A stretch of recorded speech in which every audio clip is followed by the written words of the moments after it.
we'll be showcasing some of the best gardens around the country.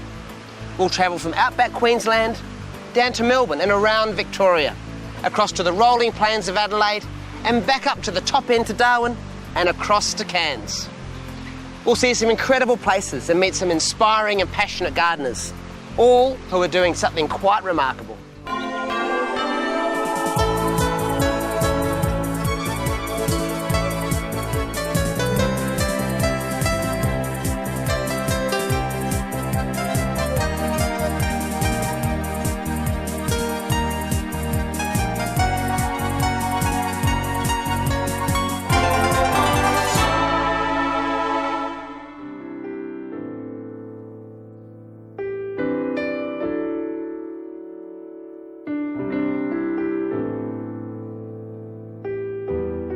For many gardeners, following an interest in horticulture can lead into an all-consuming passion.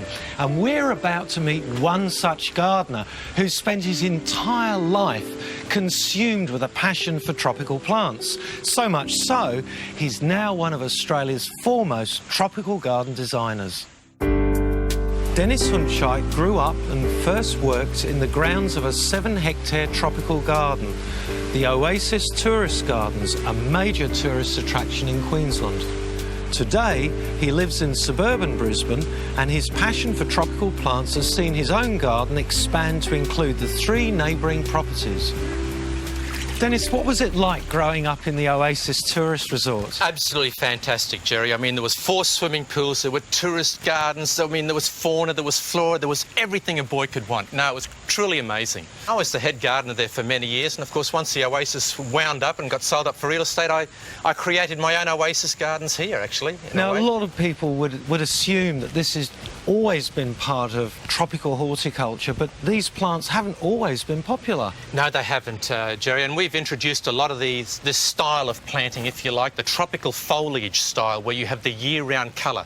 Very easy to maintain, and it works extremely well in this southeast Queensland climate of ours. What are your principles of design, and how do you apply them in a garden? Well, basically, Jerry, I go for bold colours. You know, I like the reds, the purples, the yellows, and of course you see that behind me. I mean, look at the gorgeous purple Cichrasia here. You know, in contrast with the yellow bromeliad. Next to that you have red. Up here you have the beautiful blue Bismarckia palm. I mean, it all works so well, and it's like this the whole year round. Now, this looks like a picture postcard, but in fact it's part of a garden room. Well, I like using this garden room idea, if you like, because what it does, it gives the garden the illusion that it's actually bigger than what it is. You know, you got to remember, Jerry, you're in the middle of suburbia here, and doesn't matter where you look, you don't see a house, and you disguise the fences. You create the garden room so you walk from one section into another. There's an abundance of water in your garden. Everybody's going to want to know, where do you get it from? We're very, very fortunate here. We've on-bore water. I mean, our water table's only about 40 feet down here, so obviously these gardens aren't watered by bucket. We are, you know, privileged enough to have the bore, and it's sweet as. You can drink it straight from the bore. That's how good it is. Now, Dennis, you're a serious plant collector, but where do you source your plants from? Well, mainly in places like Hawaii and Tahiti, Thailand. I mean, for example, when I first started collecting these Cordylines, and this is Cordyline fruticosa red edge, there were only about 5 varieties in Australia. That was it. Right. Then I started collecting. Now there's literally hundreds, but, you know, what a fantastic plant they are. What a great flowering plant this is, Jerry. This is a Bangkok rose, or botanically it's called a Muscienda. This flowers for about 6 months of the year, has these lovely soft pink bracts, but it also comes in a white form and also a peach-coloured form as well, and they're all just as hardy as the other. This is a plant for the tropics. Does extremely well in Queensland. It almost doesn't look real, does it? This is one of the beehive gingers. Great plants. They flower for about 6 months of the year, and just look at that. A real signature plant. This is a plant that's hard to go past, Jerry. This is the Brazilian red cloak. It flowers from about December right through till about June, July. It gets these gorgeous red flowers, big leaves. It's evergreen the whole year round. It flowers in full sun, full shade, and how well it goes with this lovely, gorgeous bromeliad here. It's a beautiful marriage, isn't it? Isn't it, though? Some of my favourite plants in Dennis's garden include this golden torch, Pachystachys lutea. It's a beautiful plant for a warm, temperate climate, and the flower is actually this white bit here. The bracts add the colour. And over in the corner is a pleomele, a variegated form, and that's exactly what Dennis has been saying is ideal for a water-wise tropical effect garden. Dennis, what do you see as the future of tropical gardening? Well, I think the tropical garden's always going to be in vogue. I think what's happening, of course, now with the drought and you know, people becoming more conscious of water, that they'll become a little bit more discerning in the types of plants they use. So what I'm saying is you can still create that tropical look in your garden using more drought-tolerant plants. For example, things like bromeliads and cordylines and dracaenas. You know, they're still great tropical plants, but they don't need as much water as perhaps some of the other plants do. Do you think people are picking up on your planting ideas, the combinations? Is this becoming more mainstream? Absolutely. Tropical foliage has become very, very popular in recent years, more so than flowers, which do require a lot of work, attract a lot of bugs into the garden, whereas the foliage plants, you know, it creates that year-round colour. And certainly up here in subtropical Queensland and further north you go, people are looking and embracing this style of garden. People may be turned off, you know, growing tropical plants because of the drought. But what I'm saying is you can still have a tropical style garden using drought-tolerant tropical plants. You don't have to go native, and you certainly don't have to go cactus.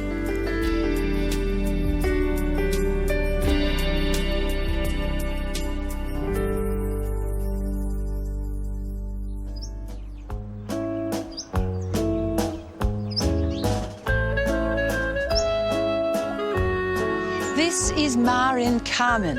It's a marvellous garden for many reasons, but one of the reasons is the contrasts. Wonderful contrasts of foliage and texture and colours. 10 years ago, this was not much more than a horse paddock, but here at Macedon, northwest of Melbourne, Dennis Nettles saw the potential for what he calls living art. Seen his garden? I always thought I didn't really want to have a collection of plants. I didn't want a botanical garden with succulents here and temperate plants here. I really wanted to mix everything, you know. It's an eclectic garden is what I wanted.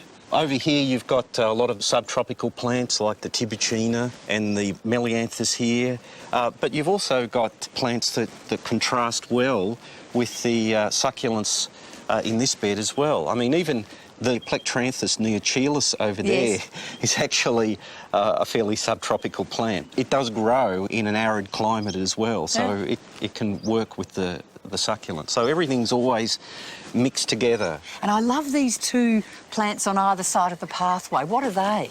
Well, they're Furcreas.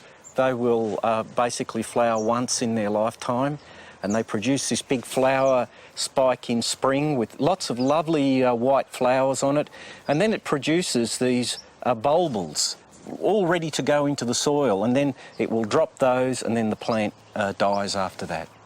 To look at it now, you wouldn't know it. But when Dennis started, he was much more conservative. His first idea was to create a traditional, formal English style of garden. But he soon realised there just wasn't enough water to make it work. Then he opened the atlas. Well, basically, I just looked at a map and I chose plants that came from similar latitudes, north and south of the equator. So what do we have? Well, over here we've got a plant from California. This is Dendromecon rigida.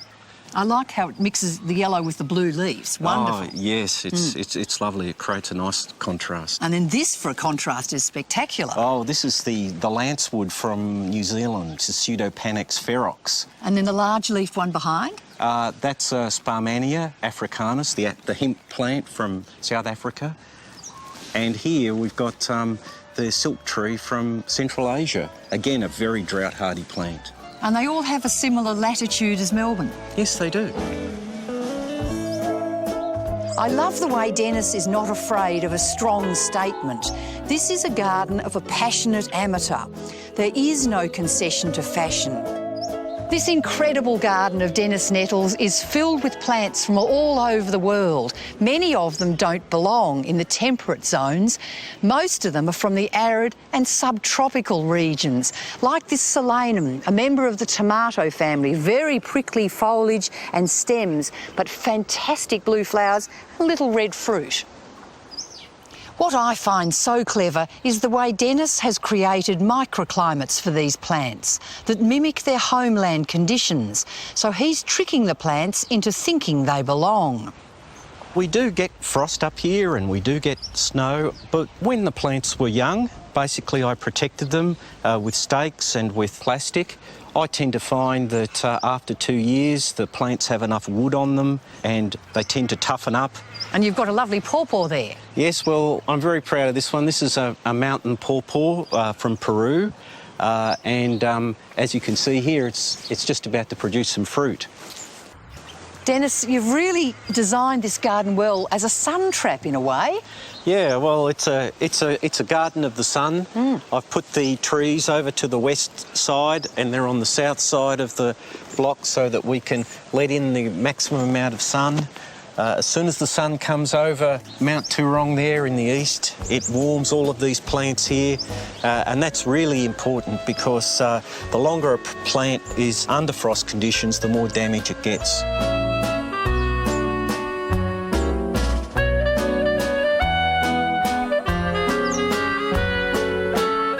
There are unlikely and striking combinations everywhere in this garden. Well, there's a contrast here between the long blue structural leaves of the Agave lurida and the silver tree from South Africa. As you see, it's like a huge big silver column there.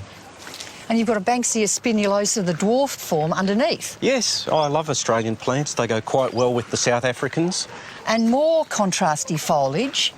Yes, there's a contrast here between the yellow leaves of the Phormium and the Leucadendron red devil. It looks terrific. It really stands out with that sun coming through. Yes, it's quite dramatically bright, isn't it? Yeah. And then you've got a wonderful architectural plant over here.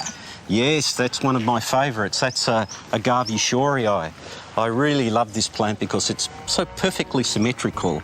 I don't think that a human being could create a sculpture as beautiful as that.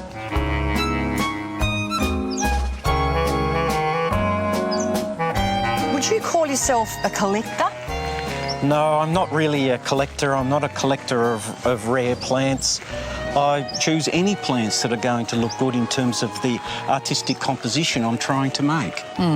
And that's why they harmonise or contrast with each other. Yeah, I believe as a gardener that you should follow your own nose as an individual.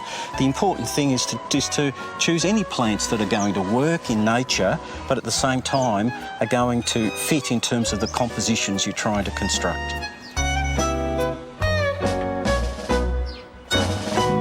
It's a story for our times. Blocks get smaller, costs get bigger, and water gets scarcer. So come and meet Tim Darby and Shani Graham and see how two committed people tackle these issues.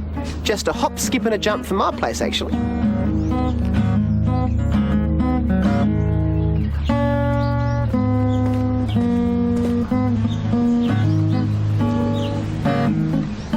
Tim and Shani are gardeners and innovators after my own heart. Shani, a sometime primary school principal, has a passion for things organic. Most days I get everything I need for lunch straight out of the garden. I don't have to go down to the shops. And it has saved us quite a bit of money, actually. In another life, Tim was a stonemason and sculptor. He's as good with ideas as he is with his hands. The al fresco shower, a case in point. So when you're going to have a shower, turn the bore valve on first, water the garden while the cold water's in the line. And then as soon as it goes hot, you flick that one off, that one on, then you get. And how's this for an instant guest room? An old train carriage. And when Shani told Tim to make the bed, he really did. So this story is about making the most of limited space and about doing it with the smallest possible environmental footprint. As you'll see, every part of this garden has been designed to be either useful or productive, and much of it built utilising reused materials. Brick paths, rock walls and timber fencing give second life to a whole range of materials. And in water-scarce southwest WA, the rainwater tanks supply water to veggies, toilets and washing machine. So yeah, we've got 14,000 litre storage here, and we've got the usual, leaf feeder, first flush diverter, but then we've also put in this silt trap, which basically has a low entry and a high outlet, and as the water comes in here, as it hits this bigger chamber, the water slows down and any heavy silt that's in there drops out to the bottom, and the clean water comes out to the top and goes to the tanks. Water also helps to cool the house. It circulates from the pond through the copper sculpture, and as it trickles down, the prevailing wind passes through the holes in the limestone wall and cools it down, much like a Coolgardie safe.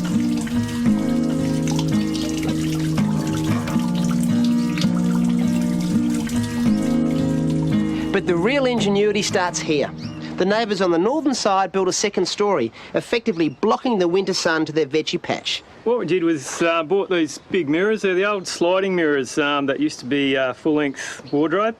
In winter, when the sun angles down to 35 degrees, the sun comes off these and lights up the whole garden, brings the garden back to life. But what we found is in summer, when the sun angle's about 82, it basically self-regulates. The sun shines down onto this path so it doesn't burn all the veggies, and it works like a charm. You can see how bright and glary it is, eh? Yeah, and you can certainly feel the warmth, and the passion fruit loves it. Yeah. Grapevines are planted for summer shade, and to top it off, literally, solar panels on the roof for power. With the infrastructure in place, thanks to Tim, Shani can devise her organic garden. Yes, I've been appointed the gardener. I grew up with parents who gardened in Canada, so it was my job to start learning about gardening. And there seems to be little groups of food plants and different veggie beds even all around the garden area. What's the story there? Yeah, well, I mean, a lot of the beds were established, but when we decided that we wanted to go as productive as we could, we pulled a lot of stuff out and I started planting. So there's probably 5 or 6 different beds themselves, and then we just rotate around different things depending on the season, what seems to be growing, how the insects and the slaters are going at the time, and we really have just used every space possible. So building up the soils and going the growing food on the street seems to be spreading down the road. All the neighbours are getting on board and doing... We've got a street basil plant now, which everyone uses whenever they've got something that they want. They head down in there to the basil, and people will take whatever it is that they need. People have been really respectful though. Now, I know what motivates me towards practical, sustainable living, but I wonder what inspires Tim and Shani. I think for a lot of people, they do individual things themselves and they can't see what impact that's having, and that's where what we've done has been so rewarding for us, as well, I suppose, as for other people, because it's grown, and as it grows and snowballs, it just reinforces us and then reinforces other people as well. They reckon if a picture's worth 1,000 words, then an experience is probably worth 1,000 pictures, and we've had people come to visit and just walk away going, okay, that's what I want to do with my garden. It's been great. It's been really exciting.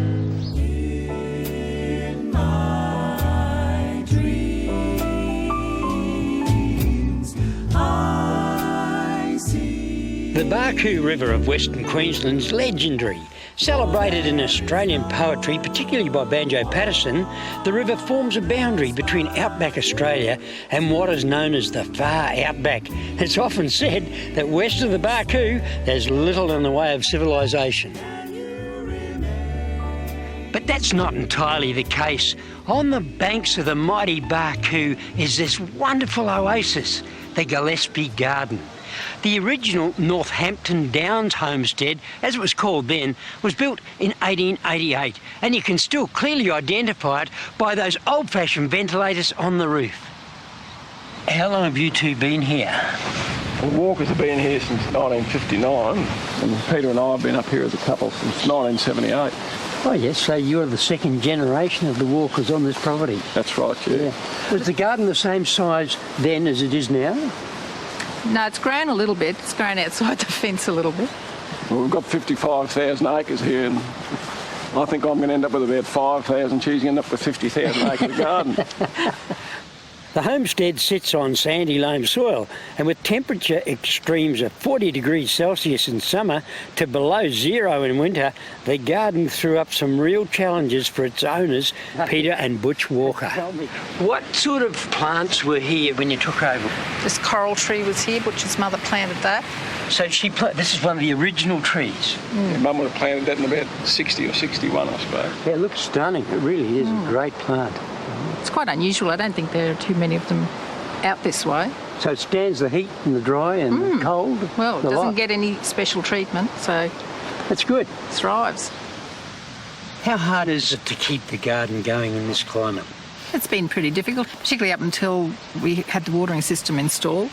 Do you have to have a pump to pump the water through the irrigation system?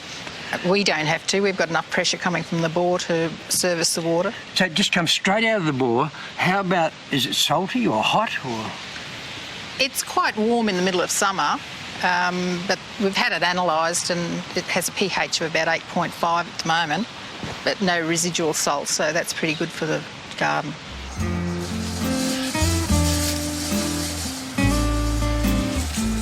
The garden's park-like in its design. There are sweeping views across lush green areas, and it's shadowed by the canopy of the jacaranda tree. While there are many separate areas in the garden, it's not designed in the formal sense of garden rooms. Well, because the front of the garden's so structured, I've concentrated more on the back here, and that way I was able to add the curved garden beds, and I just started with a clean slate, really. I've designed the garden so that I can see it from the kitchen window, and I've got a beautiful view across to the pool. You know, this garden contrasts so dramatically with the surrounding countryside. What sort of a feeling does it give you? It became evident to me in the drought that the garden stopped at the fence line, so we've tried to meld it into the bushland a little bit, so it's not so obvious. Well, right on the fence line are those magnificent carbines or Moreton Bay ash, and I'll guarantee everyone who visits the garden like me says how wonderful they are. Yeah, everybody wishes they had them. They're quite messy trees, but they're lovely to have. Into the light shines from your heart. That burgundy iceberg there is absolutely stunning. Isn't it great, the colour of it? I'll say.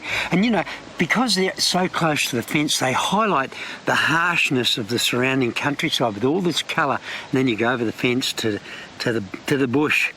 But yes, it's a very dramatic change from what's in here to what's out there. Now, last time I was here, you were having a lot of trouble with your roses burning around the edges. And that was all to do with pH. How have you fixed that up? Well, we basically did a soil test and it was a little bit high, so we spread sulphur from one end of the garden to the other, and just finding that the roses in the garden, the whole garden for that matter, are just so much better this year. It's a great rose bed, there's no doubt about it. Like most of the properties out west, this garden's serviced with good quality bore water, but it does have a pH of around about 8.8, so that means you've got to be fairly careful using it all the time. But obviously, Peter's vegetable patch, which is just outside the garden itself, is flourishing on it. She's got some great Chinese cabbage, the beetroot's looking wonderful, and the sweet corn behind me, that's powering away. As a farmer, Butch, how important is the garden to you then? I think it's very important, Cole. And I think it took a really bad drought to make me appreciate it as much as I do now, because when you're out in the paddock and you're watching your cows die and you can't do anything about it, and everything's dry and dusty and blown away, it's such a relief to get back to this green oasis late in the afternoon, have a cold beer or a glass of wine with Pete. It's just a retreat from when the world's really bad.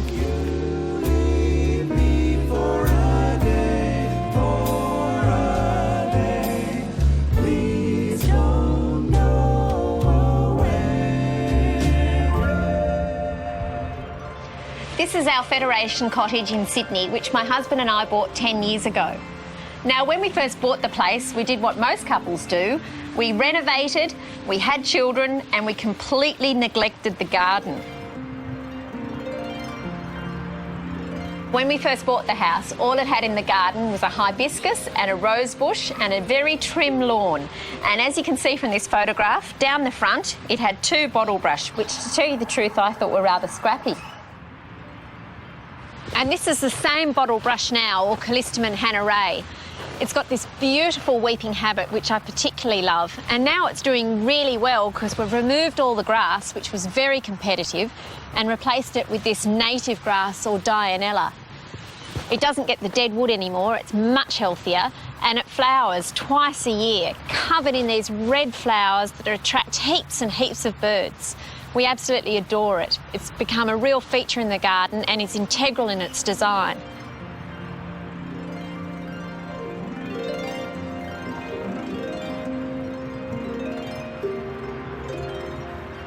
And this is the other thing we retained. Okay, it was far too big for us to move, but we love it anyway. I like to imagine that the garden's a picture, and in the foreground we've got the grass tree, and in the middle distance we've got our big rock, which the kids use as a fort.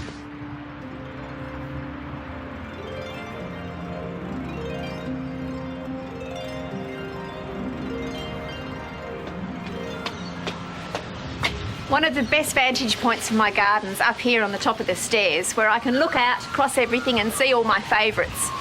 Now, this tree here is a Western Australian flowering red gum. It was planted when my son Eden was born, and now it's 7 years old. Each year it gets lots and lots of spot flowers, but every March it's covered in red blooms for his birthday. These then develop into urceolate-shaped fruit, which are just like those in Snugglepot and Cuddlepie. Another one that I really love is this wattle here. It's an Acacia fimbriata dwarf. So it only gets, well, it's mature here, it only gets about 4 metres tall.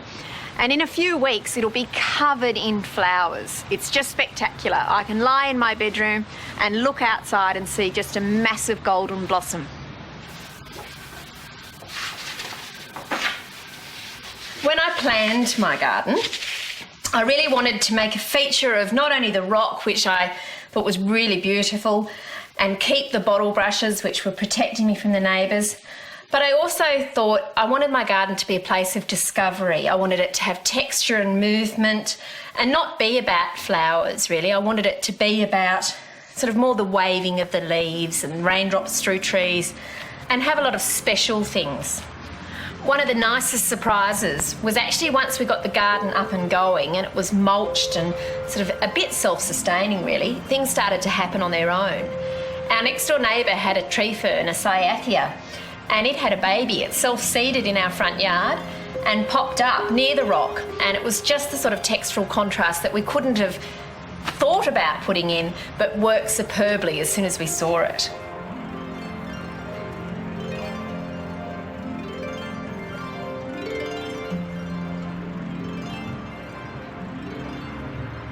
I really love Australian natives, not just because I'm patriotic, but I actually like their foliage and their texture.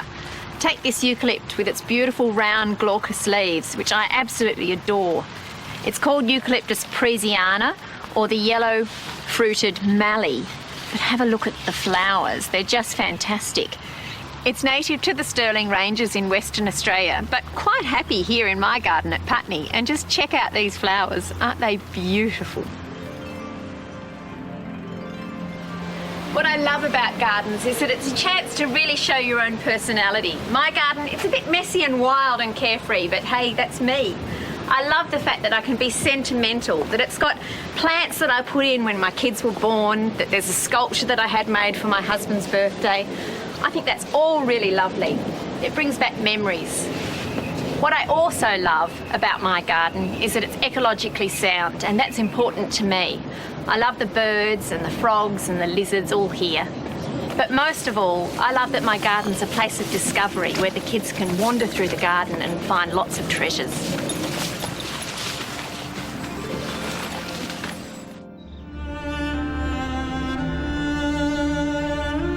In Japanese culture, garden making is a high art, intimately related to the linked arts of calligraphy and ink painting.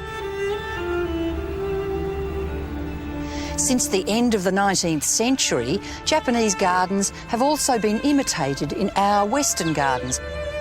and they invite quiet contemplation. This is a wonderful example of Japanese style. It's in a garden called Janelli, set in the beautiful rolling hills of Gippsland, southeast of Melbourne. And it shows all the main elements that make up that Oriental style. The hills around Janelli make for a perfect canvas for a Japanese garden. There's clumps of bamboo, the mass planting of Japanese nandina, and a beautiful copse of silver birch trees. From the top of the slope, you're invited to walk into the garden and onto this wide wooden bridge that overlooks on one side a wonderful lake that is very reflective of all the vegetation around it. On the other side, it's something completely different. It's a dry creek bed. And that's an important feature of this lower part of the garden. You have this imaginary feature deliberately left dry, the only bit of water coming from the bamboo deer scarer, which is quite a practical thing in Japanese gardens where deer can be a problem. Rocks represent islands in the river and are quite symbolic in overall design. Just in front of the bridge is the largest of the rocks, and in Japanese design it also represents mountains. And this piece of granite, it was mined locally, is a beautiful feature in the garden. Rock size is also important, as is their location. The other thing is that they're always placed in odd numbers. You may notice the one large rock by itself. This is another important element in the design, as it represents tension. The rock has been placed in such a way that it looks as though it could fall over. All of this is part of the traditional Japanese sensibility that attests that rocks and stones are actual beings with spirits that need to be treated with reverence.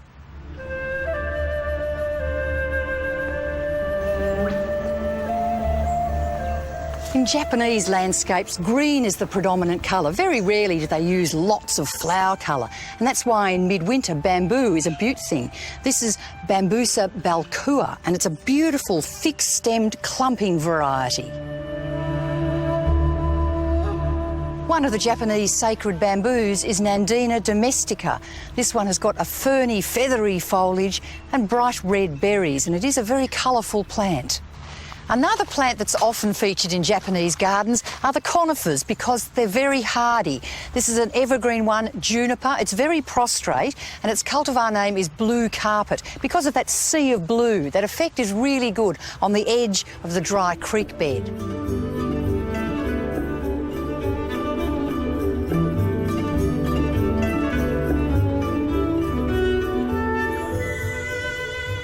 Not every plant has to be of Japanese origin. This is a cultivar of the old arum lily. It's called Green Goddess, and it does really beautifully along the lakeside because it does like moisture. It has the most fantastic flowers. They're cream and green.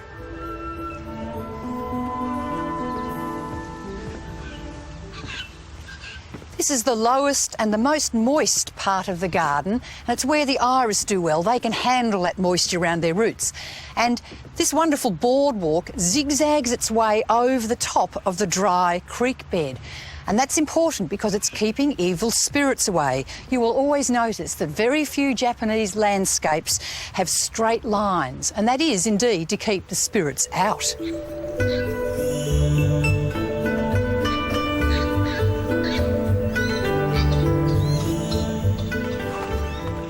One of the features that I haven't made mention of is the subtle use of ornamentation. Artefacts, either in stone or metal, like this lantern, are still used today to give authenticity. But in the past, the Japanese would have used it to represent a father figure or a guide. At the heart of all Japanese garden design is symbolism and meaning, and it's a chance for the gardener or visitor to reflect and soak up the surrounds. It's a perfect location for quiet contemplation.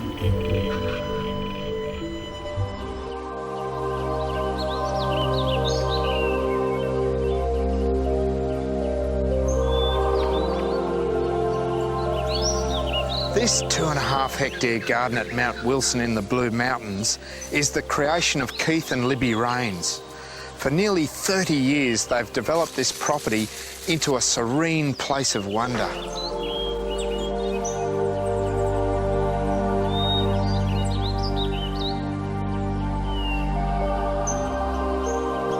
So what was the natural vegetation you found here?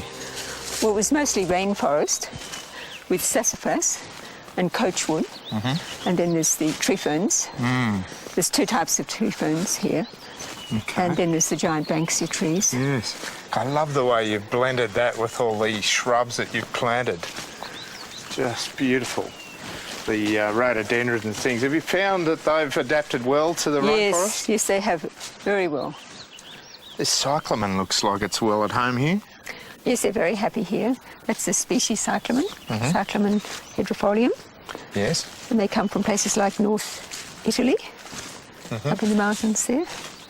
And the cyclamen seed themselves and make a ground cover. So you don't need to fertilise or water? We don't water the garden much at all, and we don't really fertilise. We just fertilise the what I call gross feeders. Yes. Like peonies, the vegetables. And these lovely little ground covers just look after themselves? Yes, and that's a campanula. It has blue flowers, and it's very good in the shade. It looks like it just forms a great natural green mulch. Yes, well, that's exactly what it does. Right here, we're in an oasis in a desert of sandstone, which forms skeletal soils that are very hard to establish gardens on. But here, the difference is basalt, a volcanic rock which weathers to form a rich, well-structured soil that you can grow just about anything on. That, combined with the cool climate of Mount Wilson, means that you can grow plants here that won't grow anywhere else near Sydney. It's rare to see nerines flowering this well in Sydney. Yes, they do so well here. They love the soil and the climate. It's just ideal for them, really. And what colours are you growing?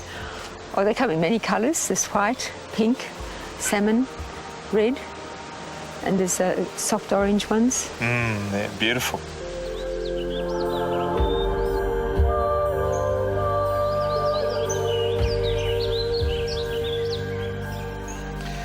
The natural forest is beautifully complemented by the many mature tree plantings, such as this magnificent grove of beech trees. Such plantings are used to divide the garden into a series of rooms which each add their own individual touch of beauty. One of the rooms is the rock garden. It features dwarf conifers, sun-loving Daphne species, alpine perennials and rare bulbs. Plants in the rock garden like the sun, and a lot of them, it's really about form. So they're rounded or they have a nice form. They're often very compact and dense. And then we have bulbs in between, so they're often there's spaces because the bulbs are dormant. And you're great collectors of rare plants. Tell us about this one. This is the Rimu pine from New Zealand. It grows in their forests.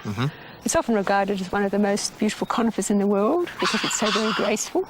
It certainly is, yeah. Very lovely. And down here, this paperbark maple. This is the Acer griseum from China, and it has lovely bark, an orange bark. It's very flaky, but also it has very good autumn colour. It's a lovely orange in the autumn. It adds a beautiful texture, doesn't it? Yes, it's a lovely tree. And there's some wonderful rare climbers like the rhodochiton. I've never seen a flower quite like that before. This one's real little bells, and it has a seed that grows in the middle, and the purple things that hang down actually fall off, and then the seed develops underneath that. It's exceptional. And this magnificent conifer is a rare local species, isn't it? This is the Microstrobus fitzgeraldi. It comes from the Wentworth Falls and Katoomba Falls area and grows under the falls in the permanent spray. It does quite well here out in the open.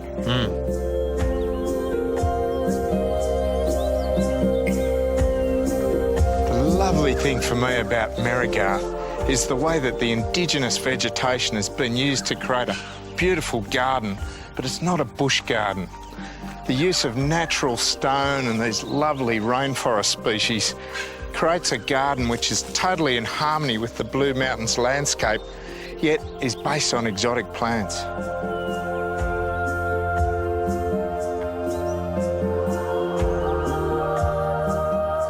Well, Libby, I've got to say, it must be an extraordinary amount of work for the two of you to keep a garden like this maintained. Oh, yes, it keeps us busy. And when do you get time to smell the roses? Oh, we do. We enjoy it with our visitors. A lot of our visitors tell us that if heaven was like this, they wouldn't mind going there, which is always nice.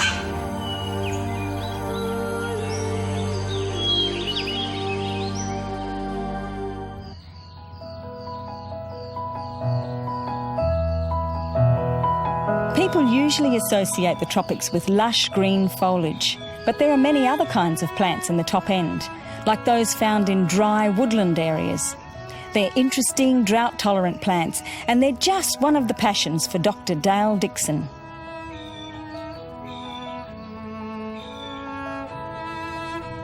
Dale is the chief botanist and curator of the Northern Territory Herbarium. He's been fascinated by plants since he was very young and loves working out in remote areas, investigating our lesser-known flora.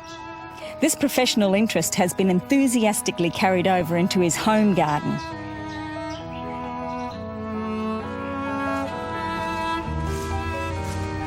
Tell me about this garden. It's beautiful. Well, I tried to create a woodland garden so that I could use plants that don't need water during the dry season. You know, Darwin's got that 6 to 8 months where we don't have any rain. So the front terraces are filled with mainly top-end native plants that I've sourced from all over the place. And it's a sloping block. How was that to work with? I got the opportunity to create different levels and use local rock to build up beds, and I think it's much easier to work with. Now this little figure's special to you, isn't it? This is my most favourite plant in the world, Leonie. This is Ficus lilliputiana, and it grows about 40 centimetres high by 40 centimetres in diameter. And I discovered and named it while I was doing my work with Australian figs in the late 90s. It's so small. It's beautiful. Is this seed going to be viable? No, unfortunately, when you take figs out of their natural habitat, the little pollinator wasps that pollinate the flowers aren't around, so you basically have to propagate this by cutting.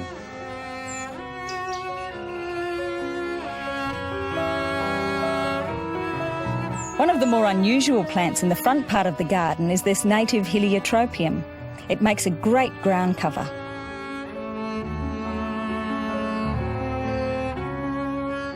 This is my backyard, which I have terraced using the local rock again. One thing that's special about the backyard is I've put my cycad collection in it, which includes some exotic species, but I also got a permit to salvage some of the local Cycas armstrongii from a development just around the corner.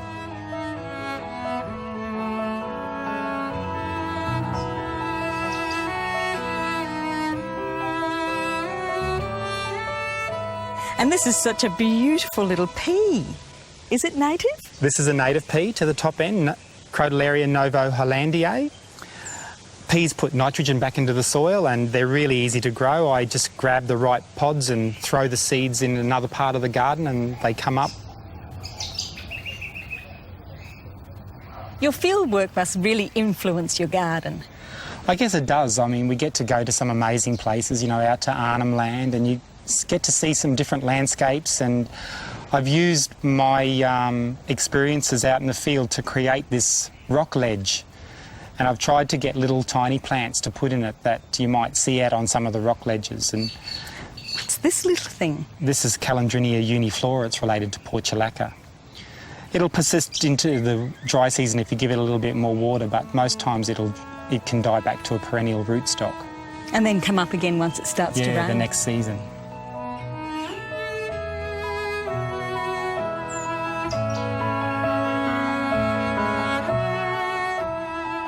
This is Phaleria octandra. It's a local NT native one. Gets these beautiful terminal white flowers, followed by these lovely bunches of red berries. This is Cochlospermum gilvraei. This is similar to the native kapok, isn't it? It's one of the 4 species that occur in the territory. This is the one from the bottom of the Gulf. It goes over into Queensland as well. Gets pods that are full of those seeds with the kapok hairs. How much maintenance does a garden like this take? Initially to set it up a little bit because you've got to transport a lot of mulch around, but once you get the mulch spread, it's pretty much self-maintenance. Have to pull out a few weeds every now and again, top up different areas with mulch, but it's not an annual thing, it's probably a biannual thing. Wow. And water? A little bit of hand watering for some of the more sensitive plants, but I tend to group plants with similar requirements together, so that minimises that need for watering the whole garden. That's the beauty of a garden like this. Dry woodland natives and arid region plants are often overlooked because they're not as showy as the plants you might usually associate with the tropics. But with a little bit of care and planning, like Dale, you can get some big results.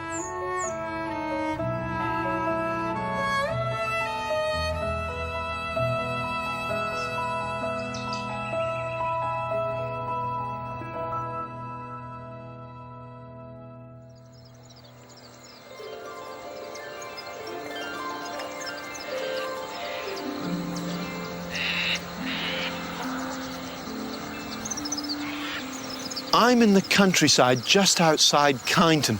It's about an hour's drive to the northwest of Melbourne, and this is really horse and cattle country. Over here is a piece of really interesting contemporary architecture. To the left is a house, and to the right are stables for some really pampered thoroughbreds. Although it's a very practical home for breeding her husband's gallopers, Cynthia Gowdy found the barren setting did not please the eye. I thought it looked like a scar in the landscape. It was this big, huge white building, quite a beautiful building, but it needed something around it. I didn't want it to be a typical English garden. It didn't suit the architecture of the house. I tried various things, but inevitably it looked like a dog's breakfast, and it was way over my head. So, Cynthia enlisted the assistance of landscape architect Jim Sinatra. So what did you see as the major problems when you came to design this garden? Well, I would have said it was the sloping, the slope away from the house. Now, I would say where you put that pool. No. That lap pool. No, that lap pool is right where it should go. No, it wasn't. Yes, it was, Jim. We even wanted her to move it. Because trying to design around that lap pool was the most impossible task. It had to go there because it had to look like it was running into the dam. Yeah, I know, but we could have made the dam bigger, but we had to work around the lap pool, and that was the main thing.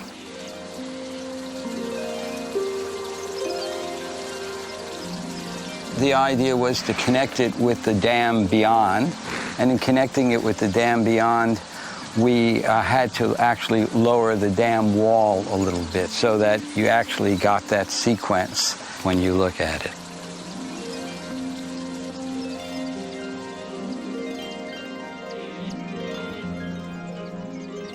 And there are other delightful visual effects in the garden. For example, this mass planting of acacia limelight. It's meant to be a series of green clouds running through. And it actually continues up into the maples. And the maples eventually will be trimmed like a cloud-like form, like an airfoil. And the thing is, it's a contrast between the softness of this green and then the hardness of the rock forms and the maple cloud. And the idea is that there's a yin and yang, there's a balance between the two qualities, is how they're seen together as opposed to how each one stands on their own. And here is another contrast, a dryland garden projecting out into the property. It's actually quite spectacular from the standpoint of color and texture, but it's really the contrast between the colors. So when you're doing the gardens, you could do something quirky, like all at once contrast everything with something unexpected, and that's what really brings it to life. In here, you've used a combination of these big local rocks, which are a lovely warm, orangey brown colour, and then the mulch of gravel, which you've used really through quite a lot of the garden. Yes, and of course the rocks come from the local volcano, so that is really quite helpful because that really makes it all pull together and fit into the natural scenery. And even though there is more than a hectare of plantings here, the garden is surprisingly low maintenance. When he was designing the garden, landscape architect Jim Sinatra had a number of robust discussions with the garden's owner, Cynthia. This is one of our sore points between Jim and I. He hates birch trees. Birch trees get birch borer, they dry out quickly, they need lots of moisture, and it was just the wrong scene. And other plants would have done a lot better. I wanted plants that really created points in space, as opposed to birch trees. But I see we've got birch trees, so Cynthia, from time to time you won some of these battles. I won on that one. When I heard he wanted to bring in a fully grown deciduous tree by helicopter, I put my foot down. Yeah, but that's the great part of working with Cynthia and Ian, is that constant dialogue, and that's what makes the garden good, because without that sort of sparring every once in a while, it just becomes quite mundane and superficial.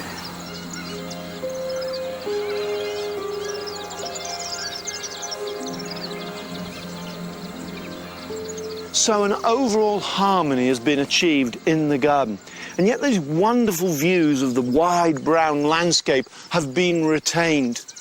Plants have been used from many different origins. There's a lot of indigenous material, other natives, and a wealth of exotics too. But overall, the effect has been to achieve a great planting balance.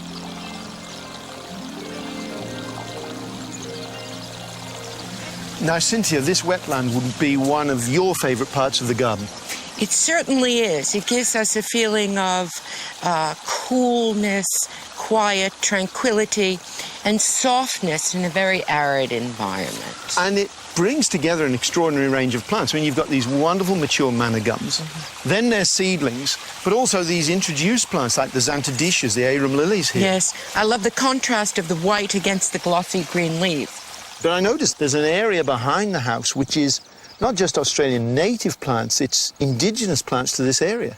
That one area has 600 native trees and understory, and the seeds were actually collected from this area and grown into stock that we planted.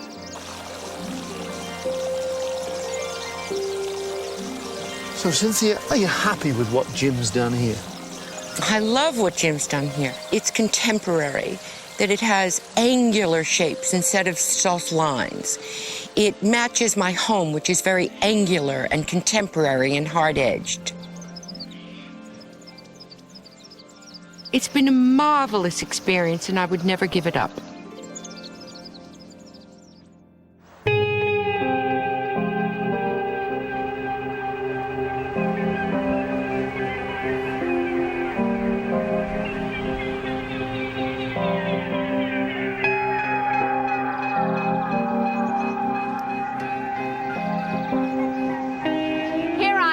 Rooftop garden in the centre of Sydney.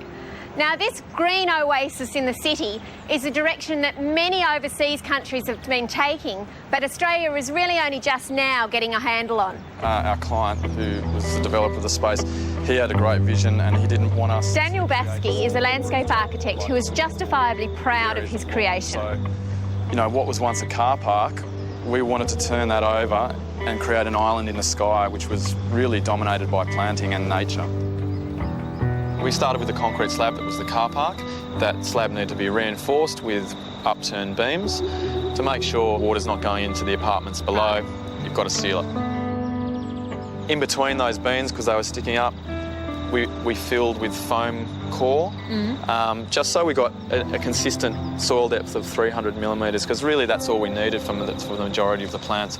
There's filter fabric and, you know, your soil layer, basically, and then planting and mulch. The planting, as ever, is really about the site conditions, and this particular part of the rooftop, we had to preserve views for the neighbours, and most obviously for a rooftop, all the planting had to be wind tolerant, drought tolerant, because there's only so much soil depth. So that sort of left us with a palette of native grasses, succulents, and, you know, some ground covers. And the rest is, you know, about creating the vibrancy and the textures and the movement. The grasses, obviously, you know, this Pennisetum nephrae with the flower heads is beautiful when it's wispy and delicate when the wind blows. So Very tactile. Very tactile, yes. So you've got to tell me about this fabulous dragon tree. Yeah, it's got a funny name, a dragon tree. It's actually a giant succulent.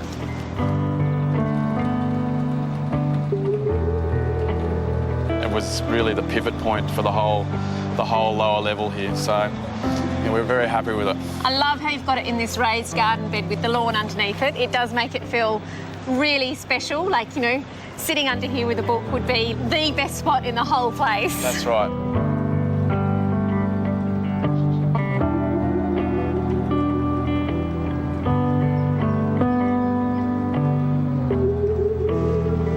I really like too how it's got all the different levels. Was it always like this? To be honest, we actually inherited it. It was the car park was a split level, so we were lucky in that sense that it lent itself to creating two different experiences. One on this lower level, level 6, and quite a different character once you get up the stairs. It's bright and it's ornamental. Absolutely. Up on this level really has a different sort of feel. It's kind of like a promenade almost. It's a bit more playful, and we didn't have the constraints up here of preserving views from the neighbouring buildings. So, you know, it's a different space and it's got different opportunities, so we wanted to make it a bit more passive, an area where you could sit on a bench and have these, you know, great shade trees like the tuckaroo. It loves that exposed conditions along the coast, and, you know, it's just not your typical grey-leaved, spiky, kind of rugged, gnarly plant that you associate with a coastal plant. So, you know, that beautiful glossy green leaf is really, you know, it's a great tree to sit underneath. The other thing I love is all the ground covers. You know, you've chosen quite a few and planted out vast areas. What are these ones here? Well, that's a licorice plant, and it's playing, you know, with the colours and the textures of pigface, the Carpobrotus, and the Senecio serpens, and with some sedums as well. So all of those really hardy, low water requirements, just loves this sort of, you know, quite warm conditions up here on the rooftop. And I love all the materials that you've used. Well, these come from a recycling tip, essentially. It's recycled crushed concrete and recycled terracotta tiles from rooftops.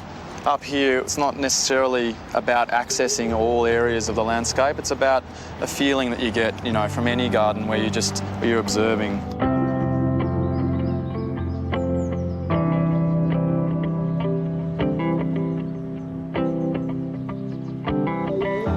I love all the boardwalks. Now, what was the thinking behind that in the design? The design of the boardwalks, we elevated them slightly, so they just sit a little bit above the garden, and you get a sense of floating through the landscape, especially with the grasses. And it's got you know, I mean, we wanted to create an ethereal quality of that, you know, that lightness of being on a rooftop. So is this the way of the future? There's no doubt the possibilities are very exciting. I think the technology exists to do this, and it's not as complicated as it might seem. As we become more inclined towards multi-unit living, then this sort of technology and this sort of approach is hopefully going to develop.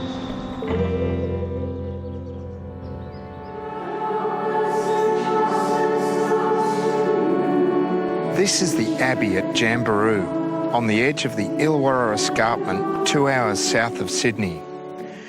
It's an 80-hectare property run by the Order of Benedictine Nuns, who follow a 1,500-year-old religious tradition of stability, obedience and conversion of life. One member of the order is Sister Mechtild, a keen gardener who finds time between lengthy prayer to care for their amazing and productive fruit and vegetable garden. We get up around 4. We've got vigils at 4:30, and then we have a period of holy reading. It's Lectio Divina, it's called, and after a certain amount of that time, I come down here because the birds have got to be fed, and yeah, it's just beautiful. It's absolutely beautiful. A really misty sort of a place, and And the sun comes up over the rise here. It's just absolutely glorious. Yeah. You started the garden about 7 years ago. What was your inspiration? It'd be the year 2000, the new millennium. And I guess it was about working in the soil means you put your roots down somewhere, and that was where I was at. I need to put my roots down. So this tree, I suppose, symbolises it in that sense. I planted it and I wanted this whole garden to grow. Looks pretty happy to me, actually. Yeah, it's probably got lots of stories. Olive trees are something that you have in Benedictine Abbey, so I've got one really big one. So what are you up to at the moment?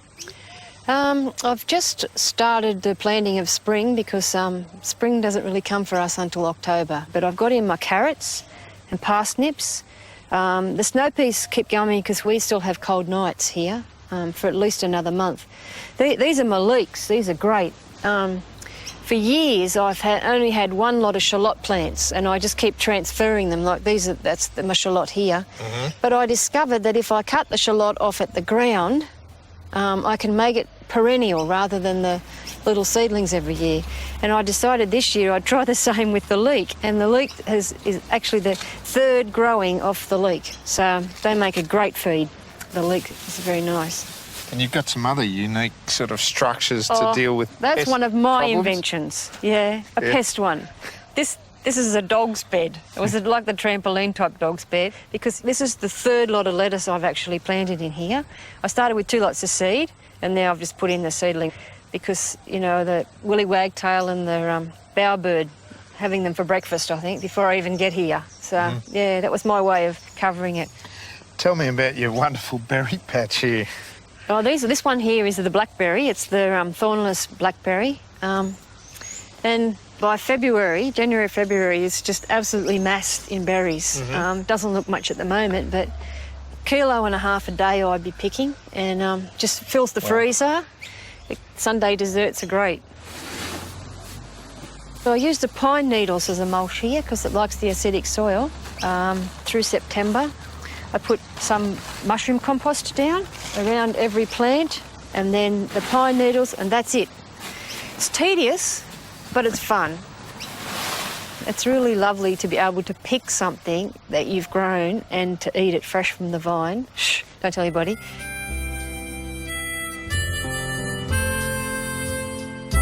The gardens at the Abbey cover an extensive area and are nestled amongst lush native rainforest. A garden featuring both exotic and native plants, which is looking particularly delightful at the moment, is cared for by Sister Martha. It features azalea, lavender, pimelia and grevillea. There is also a substantial orchard with about 70 fruit trees, including peach, nectarine, apricot and various citrus species. A tree that's really caught my eye on the edge of the escarpment is this majestic Port Jackson fig, which is thought to be over 300 years old, and it provides a beautiful backdrop for the Abbey. This is absolutely stunning. It's part of a rainforest walk that leads around the edge of the escarpment that's part of the grounds. And it takes you to a point where you're looking out over the Jamberoo Valley down to the Pacific Ocean. You're taking in some beautiful remnant rainforest that includes such gems as Illawarra flame trees and the famous red cedar. So what would you say is the secret to your garden? Well, the secret to good soil is manure. And what I do is I go out with my trailer and I collect it. One year I collected 40 trailer loads, and that fed the garden for the year. But the secret is definitely to feed your soil with good manure, good humus. Yeah. So from what I've seen, you've developed the garden totally on organic principles. Yeah, it's totally no poisons. Organic is very Benedictine because it's very much about stewardship and reverence, care for the earth and being part of the created nature of all things. And I feel part of that. And, you know, my birds, they're happy. The plants, they're happy. Organic to me just means it's natural. And it's not to be hurried.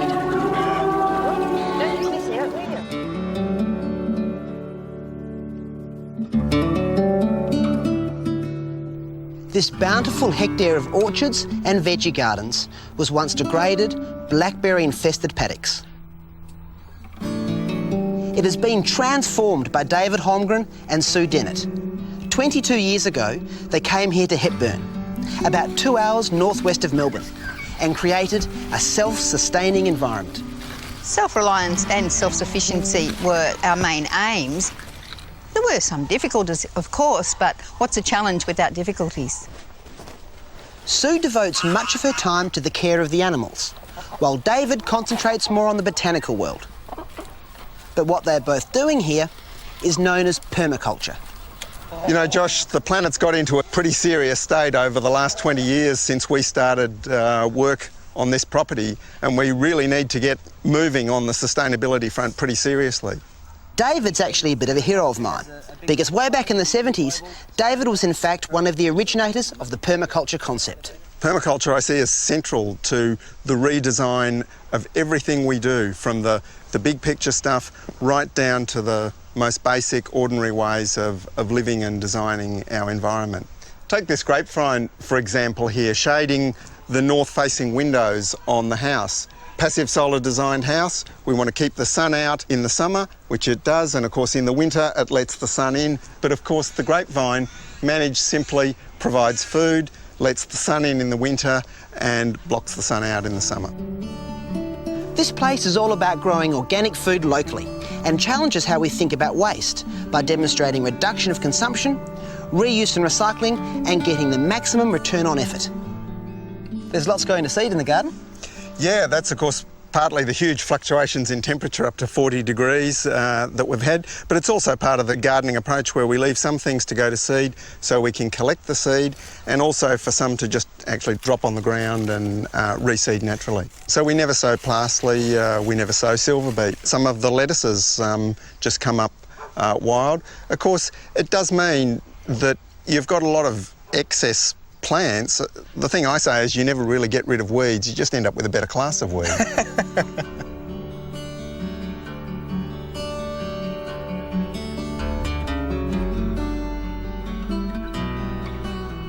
Well, the artichokes are finished up, but there's a great crop of figs coming on.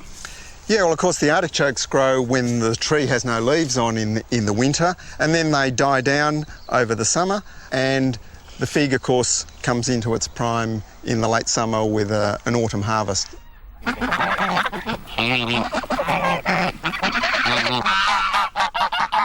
tell us how the geese fit into the system. Well, the geese, as you can see, are cleaning up the fallen apples, which are usually full of codlin moth or other pests, and so that way we don't really need to have other pest control. They mow the grass as well, and also fertilise down here. Ah, so I see the goose manure is not the only form of natural fertiliser for the fruit trees. Yeah, you recognise this is, of course, a nitrogen fixer. It's an Australian acacia, Acacia floribunda, and of course that fixes its own nitrogen out of the atmosphere. When we cut that back hard, both for mulch and to feed to the goats, that releases nitrogen that can feed the fruit trees that are interplanted between. So we've got an apple tree here, and of course we need to cut that back to make sure that it's not competing with the fruit tree. So that's the key there. That's the important part of it. So what other kind of perennial fodder systems do you have? Well, of course, here's a plum hedge, very vigorous seedling plums, and we cut them back hard at this time of the year in the summer and feed that to the goats as well. That's a girl. There you go. Come on, Bet. Most people see blackberry as a pretty serious weed and hard to control, but the goats seem to love it. It's one of their preferred foods, so it doesn't need to be a big problem. It can just be looked at as fodder. Good water management is a critical part of permaculture, and in true Permy style, David and Sue have a number of systems to meet their water needs. They collect rainwater for house use, grey water for the garden, some town supply, and also a dam for aquaculture and irrigation. We use about 500,000 litres from this dam system to grow food for maybe 5 to 10 people. And we know that that water use rate is way below the water that's used to produce the food in the supermarket. And I think home gardeners, particularly if they are producing food, should have the right to be given a water allocation just as farmers are, and then they can decide how they make use of that limited amount of water. So if you were to give people at home 2 principles that you'd like to see adopted, what would they be? Well, the first one I think is catch and store energy, just as in the water here, in rainwater tanks, anything that's free flowing past, otherwise being wasted.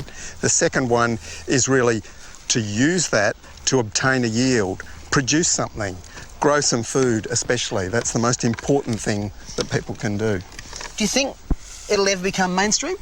Well, whether it becomes called permaculture or not, this way of doing things, not necessarily all the details, but the principles behind it, will become inevitably mainstream as we hit the peak of world oil supply and the reduction in available energy, and the necessities of climate change will mean that redesign of society around these low energy ways of living will become normal.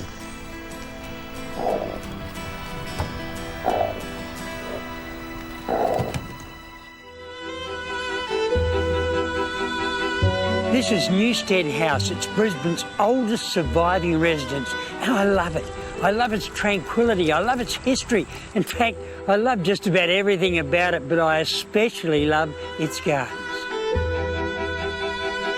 The property was first established in 1846.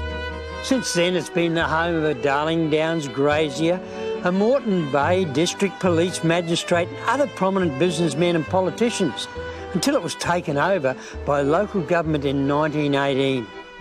The homestead originally had a garden planted for food, and in front, lawns were created to establish a visual connection to the river. But today we're going to find out more about the trees.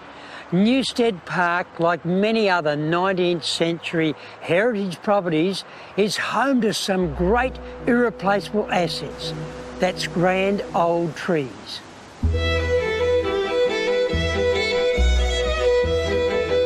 This is Flinders australis, commonly called the crow's ash.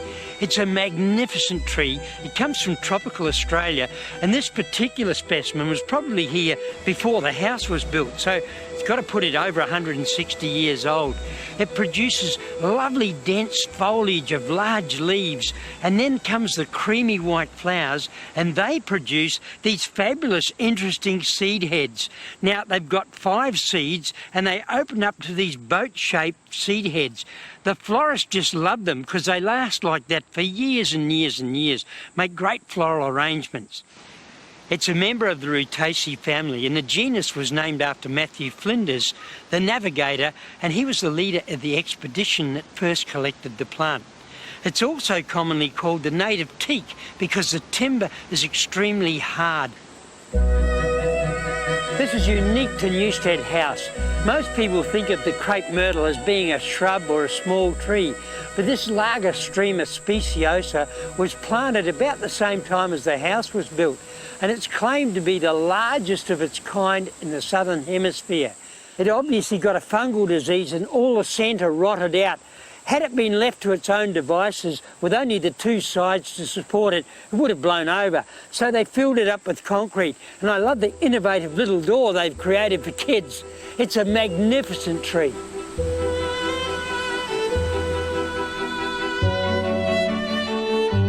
One of the great contributions that those early European settlers made when they created homes like this was to bring in a diverse range of plants from other countries. This has helped our gardening heritage no end. And one of those plants is the interesting Cagelia pinnata, the sausage tree. It's a native to tropical and subtropical Africa, and it's a member of the Bignoniaceae family. It flowers mostly at night and has these long racemes of burgundy red flowers. They smell awful. They attract the bats, but they help to pollinate it, and as a result, we get these sausage-like fruit. Now, they're woody and inedible, so I wouldn't suggest you put them on the barbecue.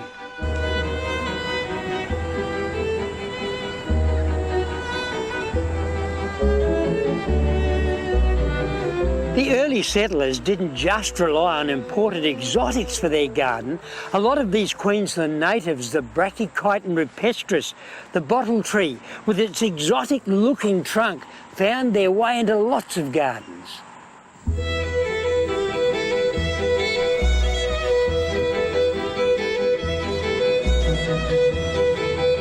Isn't this magnificent? This majestic Ficus virens, or Cunningham's fig, sits right in the centre of the roundabout at the entrance to Newstead House. It was there before the house was built, and that makes it over 200 years old. Since then, the driveway's been put down, the stone wall's been built, and it still looks as healthy as ever. That's because it's been well looked after, and it's the centrepiece for the whole of the Newstead garden. Because it's so well looked after, there's every likelihood it could still be around in another 200 years.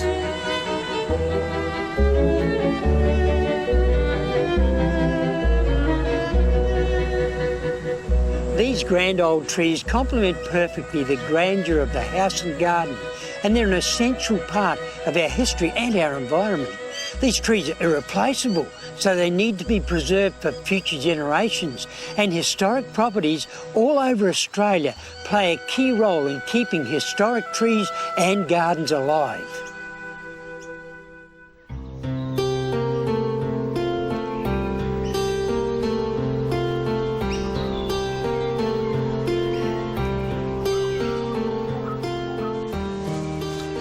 These mountain ash behind me make a wonderful focal point to this garden, and they're framed by the scale of the beech trees. But really, the internal focus is the urn behind me, and that too is framed. The scalloped box hedges, the mass planting of the azaleas, even the staircase, they all lead down to it. It's just one of the wonderful design features you find in this garden called Cloud Hill, a 2-hectare garden in the Dandenong Ranges east of Melbourne.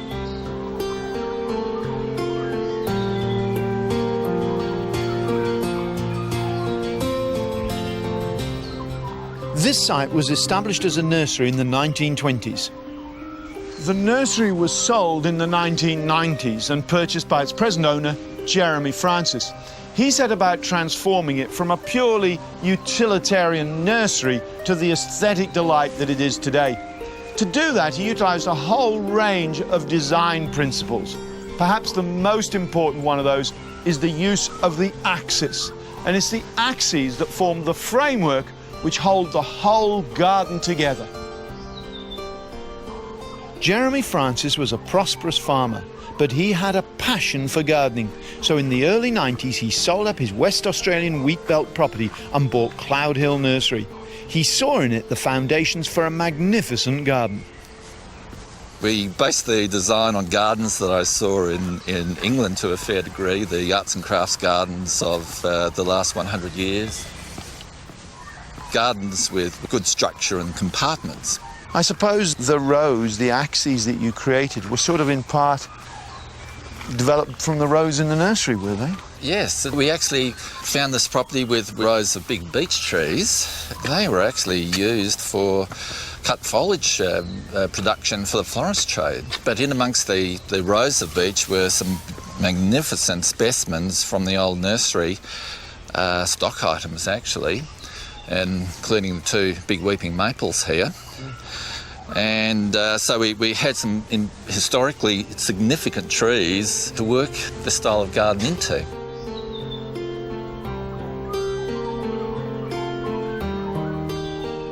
This magnificent rhododendron is perhaps the rarest of the rare. It's a tree rhododendron from the middle of Sri Lanka. This particular specimen we think is perhaps 50 years old, maybe 70 years old, and it's flowering gloriously at the moment.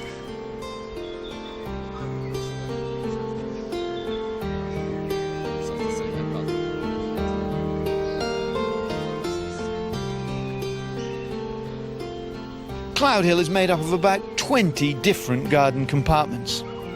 Each compartment has its own theme, but there are also integrating elements like brick and stonework and the hornbeam hedges that makes each individual compartment feel like part of a whole. This compartment shows you how a garden can look good at more than one time of the year. It's a little bit early in the season for it to be at its peak, but I can still tell that it's going to be a hot garden with yellows and oranges and reds. We've got this wonderful spirea here, beautiful plant, and over here, a personal favourite of mine, Euphorbia dulcis chameleon. It's a wonderful thing, and that will actually go brick red later on in the season. Now, this garden is altogether different. Over here, we've got silver foliage from things like this lovely silverleaf pear. We've got the lovely soft mauves of Tulbagia violacea, gorgeous little plant. The Arctotis is here, but it's in a much paler pink. This garden balances the hot garden.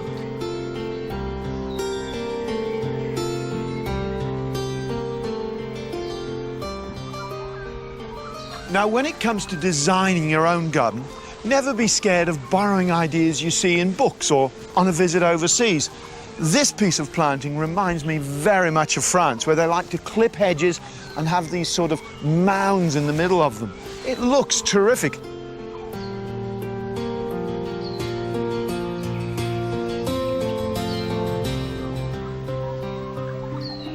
Now, Jeremy, you tell me this is your favourite space at the moment. Well, at the moment, certainly lots of things happening here. We have banks of the old rhododendrons flowering underneath the beach. Well, I must say that peony over there is absolutely gorgeous. Yeah, Teo, the great herbivore, quite a rare plant and absolutely magnificent. Very few of us will ever have a garden the size of Cloud Hill, but there are so many wonderful design ideas we can learn here that we can apply to our own gardens. Things like axes, planting combinations for hot colours and for cool, the use of topiary. They're all valuable lessons for us to improve our own garden. But I couldn't leave this garden without showing you this. I think it is one of the most exquisite plants I know.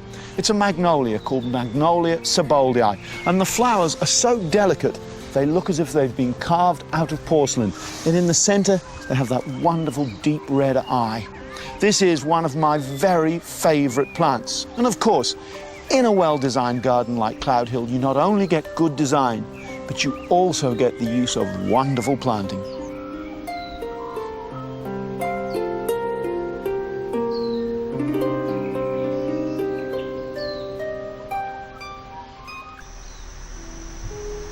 I'm at Myallow, 80 kilometres north of Cairns, and that puts me right on the edge of the Daintree. I can't think of a better place to meet a passionate plant collector and his working botanic garden. Look who we got here. Who we got here? Jerry, how you G'day, going? Peter. Ah, great. Good What to a meet you. fabulous slice of paradise you got here, eh? Yeah, we're lucky. We're very lucky. How old are these palms here? The corypheras are probably nearly 20 years old now. Yeah, and how big do they get in the end? They get trunks about 80 foot, so it's this big, beautiful column, and they flower once, and then they die. Peter Sargent has lived on this 15-hectare property for most of his life. For the past 20 years, he has created an arboretum, which is essentially a collection of tropical palms and trees from around the world. Here, see, we got the chance to grow all these amazing things. I have plants here that come from different areas that no longer exist in the area that they were endemic to. So, like, to me, that's really serious, you know, to be able to look after and propagate things that no longer exist. And integration was the main thing for me, to realise and to see how plants fit together, live together, and associate together. Well, now you whetted my appetite. Let's go and have a look at some of these rarities, shall we? And Jerry, we have something amazing here. It's a creeper, a tropical creeper called an Aristolochia. Wow, I've only seen this in books. They're absolutely incredible, aren't they? They look like aliens. Absolutely. Yeah, this is Aristolochia grandiflora because of the huge nature of the flower. And it stinks. It smells like dead meat. And the flies are the vectors. You can actually see the blowfly eggs in the centre there. Oh, yes. Yeah, they come and pollinate it because of the bad smell. Every 3 to 4 months they'll develop these flowers. So it's not just an annual thing, they continue to flower and produce these amazing shaped flowers.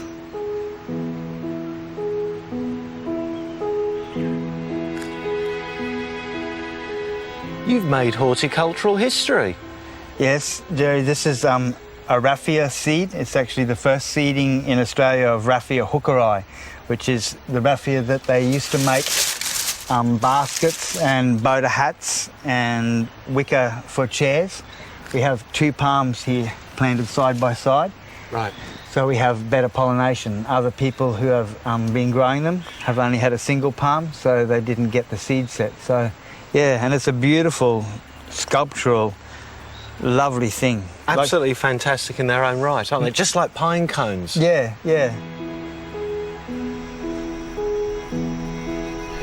More than an arboretum, here Peter grows gingers, heliconias and cordylines to earn a living.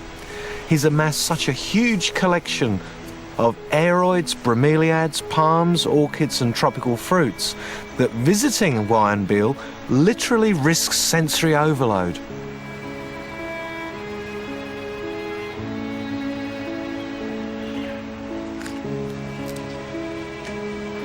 Peter said I might find something special down here, and this is it, a magnificent plant.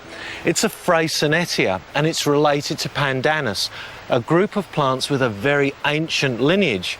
But unlike any other Freycinetia on Earth, this is a monster. It has enormous leaves, a beautiful symmetry, and it's a wonderful vine. The only place you'll find it on planet Earth is in the Upper Daintree, and the only place you'll see a specimen like this is here.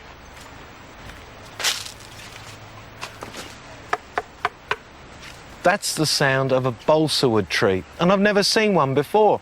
It's only 7 years old, and this underlines the value of Peter's work.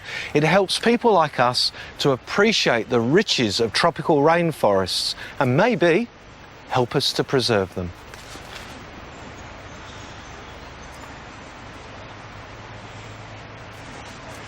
This is really horticulture on a grand scale, isn't it? What are these monsters here? Well, we've got these specimens from Madagascar. Right. And they're called Maragea duranii. And they're from the northern part of Madagascar. Yeah. And they're one of the palms in the world that gets the largest complete leaf, as you can see. Most of the things here on this section of the property, the oldest thing would be 12 years old. So things grow very quickly here. This is a fantastic aeroid over here too. It's incredible, isn't it? What a monster. Wow, what an amazing leaf. Yes, Joe, this is a huge anthurium. It's a crow's nest type anthurium, and it has an amazing purple flower. So we've got this beautiful bright purple inflorescence. So it's got a lot of desirable aspects about it. Scale being one of them. That's it, exactly. So we're in the land of the giants here, giant palms and giant anthuriums.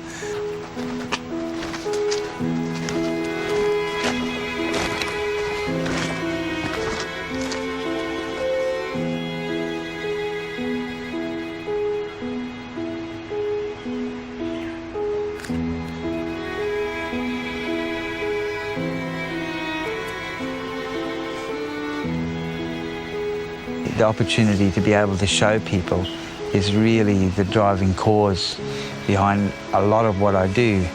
To me, plants is like art because it's like working on a painting that takes you your whole life.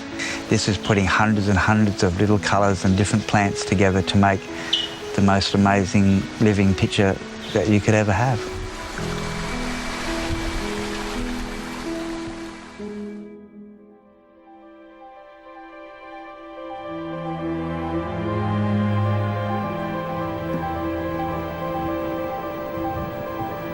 Carrie Kavanagh is a Melbourne-based garden designer who has created a wonderful garden at the front of her 1928 Californian bungalow in Glen Iris. After completing a Burnley horticultural course in 1994, she embarked on a career that has become a passion. When we first arrived here, there were 3 or 4 established trees in the garden. Like the crepe myrtle and the magnolia, And the I suppose. magnolia, yes. My first design response was to try and hide the boxiness of the house.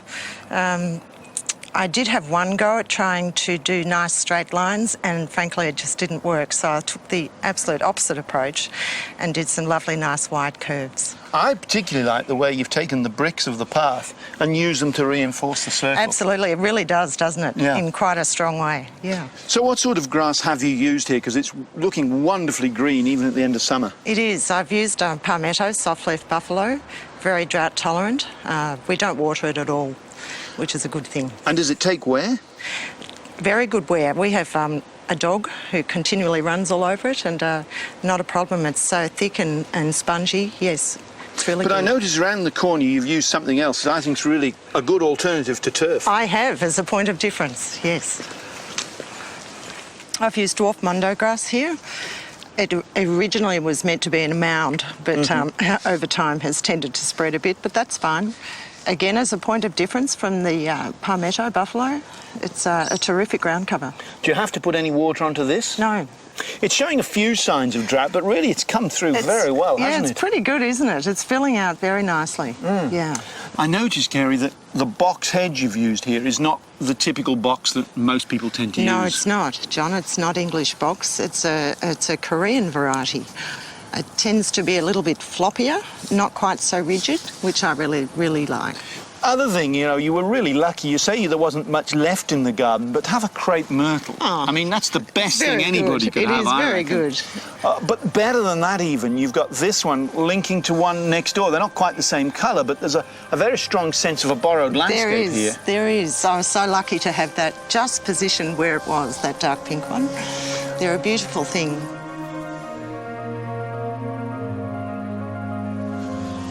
What I'm really enjoying about this garden is its balance between formality and informality. Sure, the formality comes from the box hedge and the brickwork. But look too at that wonderful evergreen hedge and then the urn placed against it. All quite structural elements. And yet the planting within the garden, it's all softness and romantic.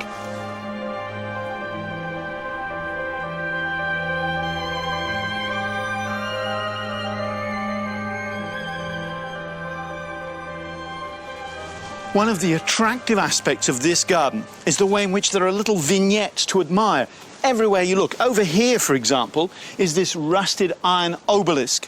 What I particularly like is the way the planting at its base, this azalea and the aeonium, pick up the same colours. So the formal element is repeated within the planting.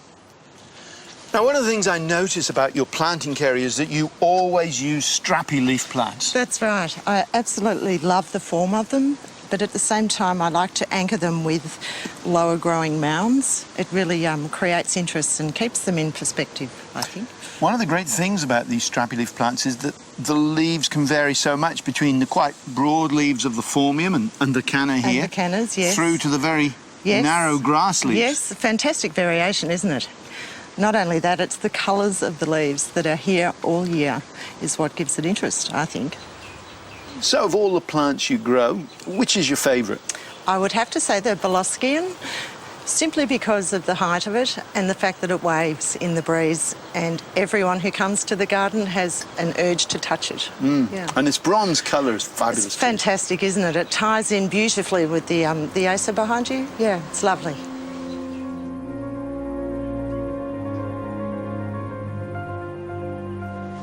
I really admire the way in which Kerry has taken what was basically a boring rectangular lawn and turned it into an enticing entry garden.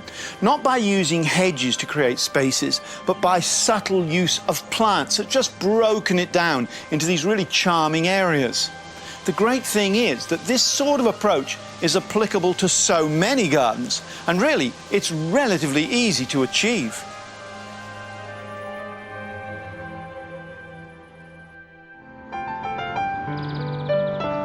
I've been here 30 plus years, and when I first arrived it was a ramshackle, overgrown garden, and I became interested in growing fruit. I especially wanted to grow different things, and when I looked around for information in southern Australia, I found to my surprise that there just was no information. So I had in fact eventually to look to the US for information. After those early frustrations, Louis Glowinski now calls himself a fruit tree collector. Not only has he written a book on the subject, he's pushed the boundaries of growing tropical and exotic varieties in his Melbourne property. Melbourne's climate is actually very forgiving. We don't get really hard frosts, certainly not anymore. And even if a fruit tree does take longer to mature here, the climate rarely kills it. A lot more people are growing avocados and macadamias and various forms of citrus and all sorts of other exotica, some of which I'll show you later, in Melbourne. It's not so difficult, really. Well, Louis, I noticed this amazing fruit down here. What's that?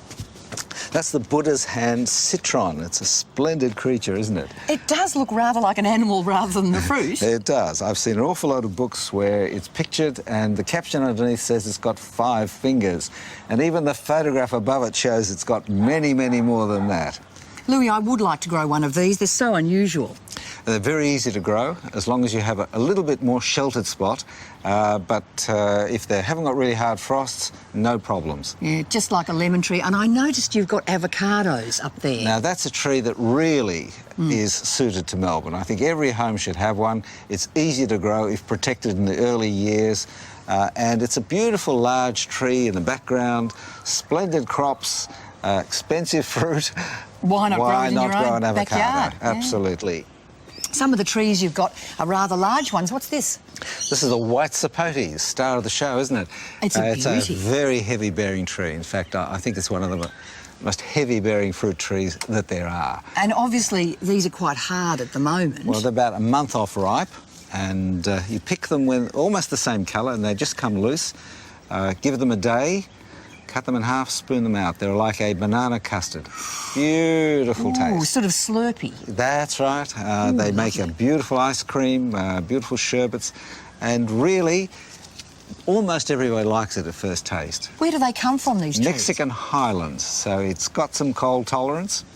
It's very ancient in cultivation. You know, these, you really need some of the selections, and this is the Vista variety, which probably is the heaviest bearing for the south. It's a splendid shaped tree too. Lovely tree, lovely tree.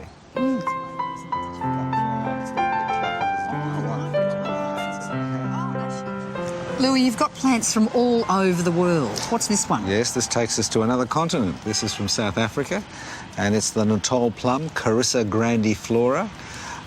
And this is a shrub that has, well, it's a protective shrub for a start. It's got beautiful emerald green foliage.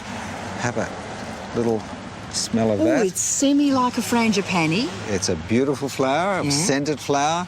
And then we have the bonus of these torpedo-style fruits. Spectacular red colour, tasting a little bit like raspberry.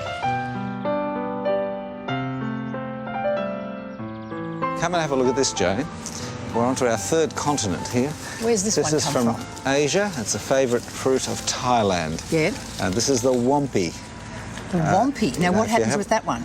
Well, if you have a look at that, it's vaguely related to citrus. It is which too, gives just us a very miniature a little form. bit of frost tolerance, but the flesh is quite different. It's gelatinous, and it tastes halfway between a grape and a grapefruit.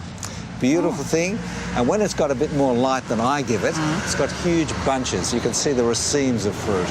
You must have fruit in this garden that goes virtually all season. You could pick something all year. Almost. There's a little bit of a haters late winter, but almost, yeah. So we've got the walnuts coming in now, the avocado soon, the white sapotes very soon, the wampi, well, almost now. Yes, you're quite right. Almost all Fantastic. year. Louis' suburban block has quite a large front and backyard, absolutely crammed full of fruit and edible plants. Some are rare, and yet others you may well know. This is a Feijoa salawiana, and it's a beauty because it's a new variety and it's got a much larger fruit. Looks like a green egg hanging on the plant. Very drought-tolerant plant, grey-green leaves, a great tree as a hedge or a feature plant, but it's the fruit that I really like. This one's called Mammoth. It's quite an exciting cultivar. And look at the fruit inside. When you cut it, you scoop it out, it tastes like pineapple, and it's absolutely delicious. Louis, what sort of thoughts do you have for vegetable growing and fruit tree growing for the future? Well, I hope to see a little bit of a return to the pre-50s, where people would grow their own stuff, where the backyard was full of fruit-growing trees. In fact, I'd like to extend it, frankly, and why not put things in the front yard? I find edibles just as attractive as anything that we grow purely for ornament.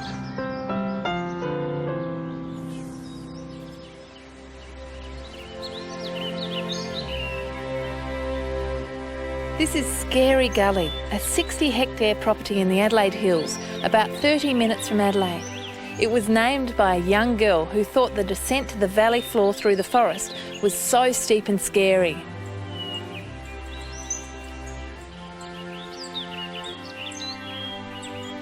This native stringy bark forest is truly awe-inspiring and very steep, but it's the valley floor that I'm here to see. What's remarkable is that in just 11 years, Dr. Chris Laurie has transformed 10 blackberry and broom-infested hectares into a sylvan paradise with broad plantings of hundreds, if not thousands, of exotic trees, creating a truly visionary landscape.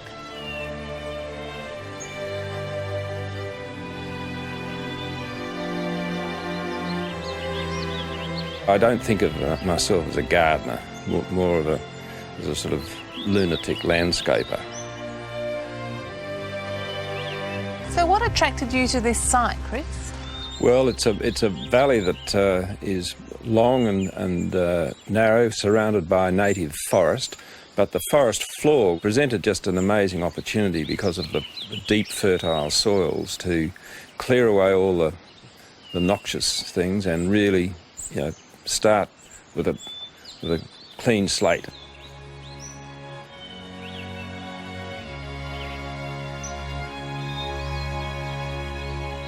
I wanted to create the contrast of autumn colouring and spring flowering plants against the backdrop of a native forest.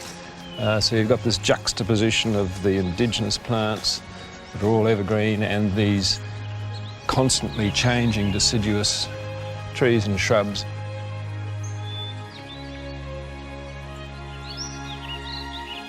Maples feature heavily in this garden. They are the mostly deciduous tree genus of the Acer family, with about 120 species. They're forest or woodland trees that love moist conditions and are known for their stunning autumn colours. All maples are beautiful, but the North American ones that grow into these big trees are just stunning. What have you got here, Chris? Well, that's Acer rubrum. Yes, it is a North American maple. Great autumn colour, lovely reds, and behind it Acer saccharum with more of the orange and yellow tones. Planted in mass plantings, you get this tapestry of different reds, orange, yellows, and it creates an effect.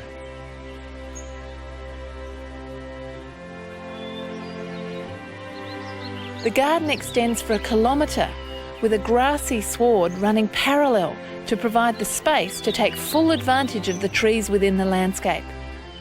There's no garden beds as such, but it does appear that there's large areas of lawn. Well, it's not lawn, it's grass. It's just mown grass, it's not even watered. Such is the moisture retaining properties of the soil here. Well, we're blessed with very high rainfall, as high a rainfall as exists in South Australia, and most of it is collected on the place, falls in the forest. It's got a couple of dams in it, and then we've also been able to use spring-fed creeks and bores as well. This is an amazing collection of conifers. Well, I've tried to combine not only the small conifers, but some of the bigger ones that we don't see very often because modern gardens don't have the room. Now this is a lovely specimen with that blue weeping foliage. Yeah, this is the Kashmir cypress, or Cupressus kashmiriana. A lovely thing, quite vigorous and hardy, but with its weeping glaucous foliage. One of the loveliest conifers of all, I think. And look at this beautiful weeping spruce. Yes, that's Smith's weeping spruce, Picea smithiana. Spectacular in spring because the new shoots sort of burst out from their bud at the end of each branch and droop so that it's really weeping in the spring. It's a lovely thing.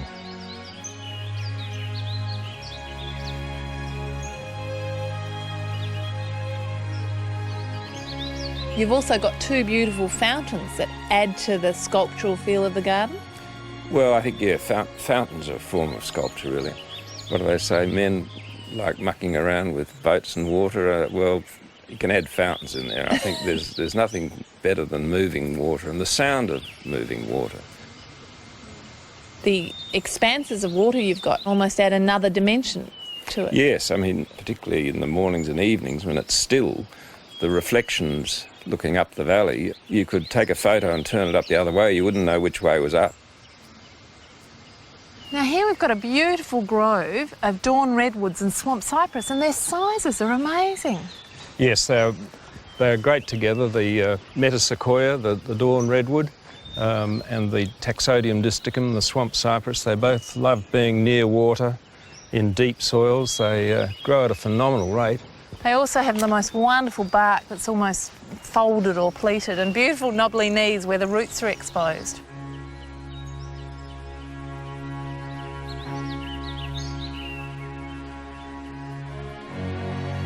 In a stressful world, this magnificent collection of trees quietly shows us the splendour of nature as the seasons come and go. It's a place where peace and beauty make it anything but scary.